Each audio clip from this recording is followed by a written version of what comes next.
হচ্ছে যে প্যারাস্টিনাম ফ্লাক্স যেটা, হ্যাঁ, এটা একটা দেখব উদ্দেশ্য কি কোনো ভেন্ট্রিকুলার ওটা তো আছে, সাথে হচ্ছে যে আমার কোনো ইয়ে আছে কিনা পেরিকার্ডিয়াল ডিফিউশন বা টেম্পোরাল আছে, এটা একটা। 2 নম্বর হচ্ছে যে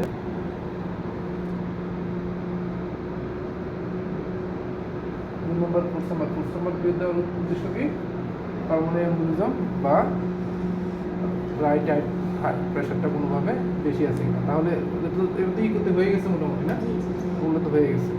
তারপর তো যেটা আইবিসি দেখানো হয়েছে এটা দেখেন, এই দুইটা জায়গা 5টা, পেলভিক 6টা, তারপর হচ্ছে যে সকালে যে লাংস দেখানো হলো লাংস 2টা, 8টা। আর নতুন করে যেটা দেখাইছিলাম এই যে দেখাইছিলাম যে 3 সেন্টিমিটারের বেশি হইলে তখন আমরা কি অ্যাওর্টিক অ্যানিউরিজম সাসপেক্ট করব।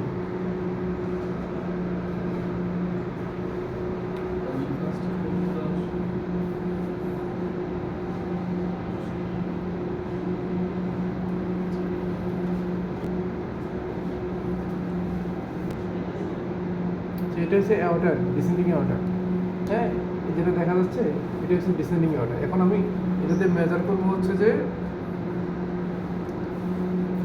ডায়ামিটারটা কতটুক,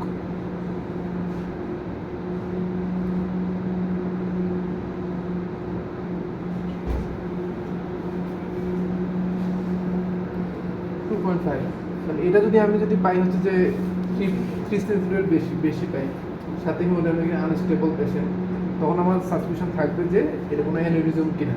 তো কনফার্মের জন্য সিটি অটোগ্রাম করা হবে। মানে এটা দেখে কনফার্ম বলা সম্ভব না যে আদৌ অ্যাওর্টিক অ্যানিউরিজম আছে কি নাই, বাট নতুন করে এটা অ্যাড হয়েছে আর কি ফার্স্টের মধ্যে।